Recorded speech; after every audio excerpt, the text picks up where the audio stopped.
Hello, ball gang. Today we do ball on finger. Yeah, so what's going on? This one's a little bit overdue.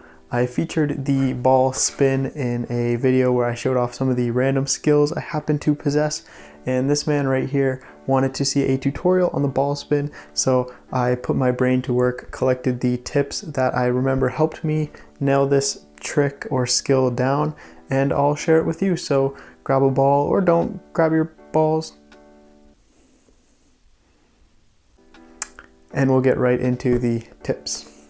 Yeah, so I mean, you've seen the trick probably a million times before. It's a little bit squeaky. I don't know if that's picking up on the mic, but my sweaty middle finger is squeaking all over the ball. But anyways, like I said, I do use my middle finger. That might be a question that comes up.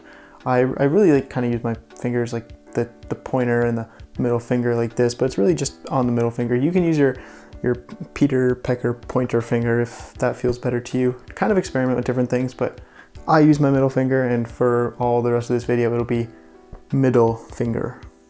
Here's the one simple major thing I see people doing wrong when they're trying to learn to spin a ball on their finger. Now, understand the distinction between spinning a ball onto your finger and spinning a ball on your finger. Now, what I mean by this is you don't want to like put the ball on your finger and then like try to spin it. I mean, maybe that could work, but you won't get enough speed, and it sounds like what you're supposed to do, you know, spin the ball on your finger, but don't do that. What you want to focus on is the toss, and the toss should be what gives the ball the spin, and then you can simply catch the ball on your finger. Now, obviously, if the ball's not spinning, good luck catching it on your finger. That's why the throw with the spin is the most important part to actually landing and spinning the ball on your finger. So I can demonstrate and emphasize the difference between those two things. You do not want to try to, you know, spin the ball on your finger like that. You want to throw the ball up with lots of spin and land it and catch it on your finger like this. So then once you understand that, the question becomes, okay, well, how do I throw it up properly so that I can catch it on my finger? Now, there's a couple of options when it comes to throwing.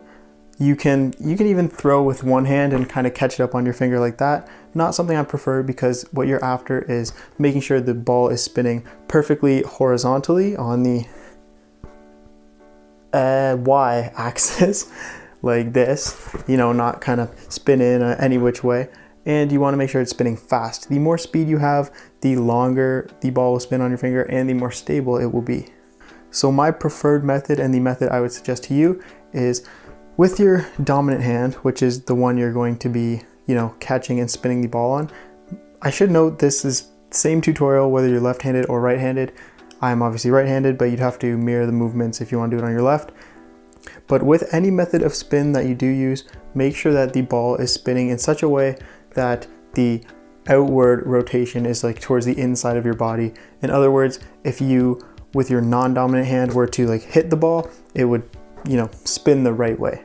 So this, as opposed to, you know, going this way, where it's kind of turning in at me instead of out away from. Anyways, the way I'd recommend to throw the ball and spin it up is take your dominant hand, which will be spinning the ball, and kind of, you know, just rest the ball in there, and use your non-dominant hand to kind of coil the ball up like this, and then you're going to, like that, throw it up into a spin. So almost like a Beyblade, that's what it would look like from the top. You're kind of using these fingers as well, throwing the ball up and giving it as much spin as possible.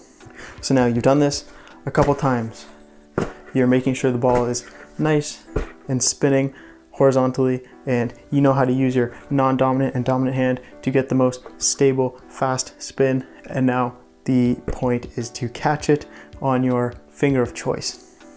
And this is something that's hard to teach. It really comes down to feel whether you're able to actually catch and control this ball on your finger, because there's no way to really practice without the spin balancing the ball on your finger, because, you know, some physics and forces and stuff. So it's really just trial and error. Pick that finger, give it a spin and try to stick your hand underneath. So I'll try to keep my arm really stiff and show you what some first beginner attempts might look like.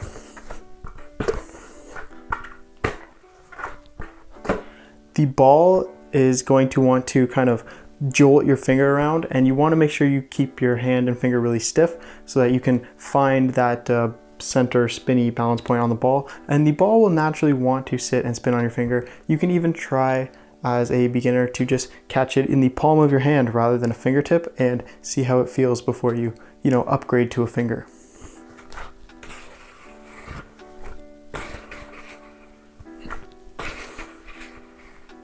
I really do think that's a good way to practice because you get a feel for how the ball moves, how you should kind of cushion the landing, because you can't really just keep a stiff finger. You kind of need to cushion and bring the ball to rest on your finger.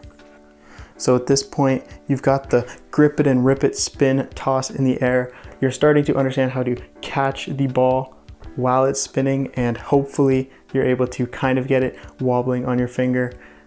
At this point, it's practice, practice, practice until you can get, some balance and find that sweet spot where you're going to be able to keep the ball on your finger for a couple seconds. And now that you understand the basics, it's time for some more experimentation, and that comes in a couple forms. The first comes with some kind of ways you can maneuver your finger to change the spin and speed while the ball is spinning on your finger. So for example, I can just spin it right on my finger. But I also sometimes like to, while the ball is on my finger, bend my finger down a little bit, and this allows the ball to actually spin on kind of like the tip of my fingernail or the back of my fingernail, and that'll give you like a more prolonged spin, assuming you're not hitting it to keep it spinning anyway. So that would be something like this. So I tried to kind of emphasize that fingernail down motion, and that'll really pick up the speed of the ball because there's less friction on your fingernail than your finger. Physics. And that's just another thing to experiment with when you start to get the hang of the spin. The other thing is a different ball. Now that of course is basketball, most common is a basketball, but this is a soccer ball, and it actually makes for a much different spinning experience. So if I give this a spin,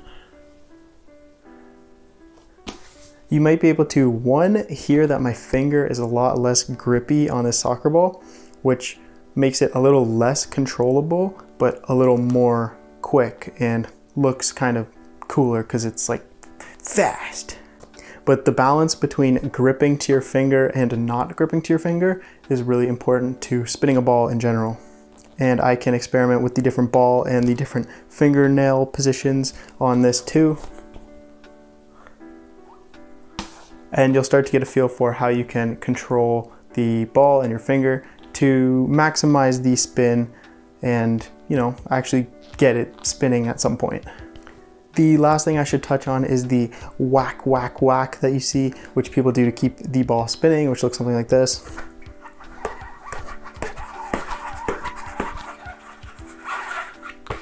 And I know that's probably brutal in the mic. I'm not sure how much it's gonna pick up, but my finger is just stuck like glue to this ball when it's spinning.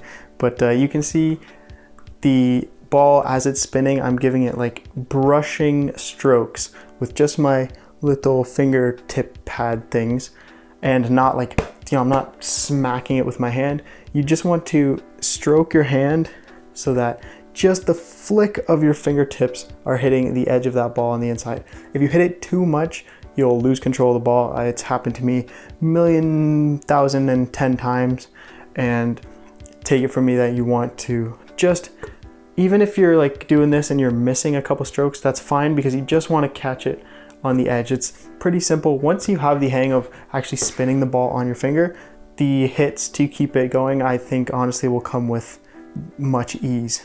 As long as you're just barely hitting it. And I guess we can give that a try with the soccer ball too, just to see what happens.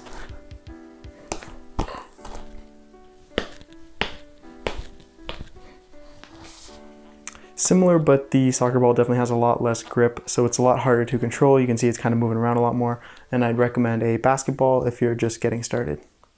So let me just recap those most important points real quick.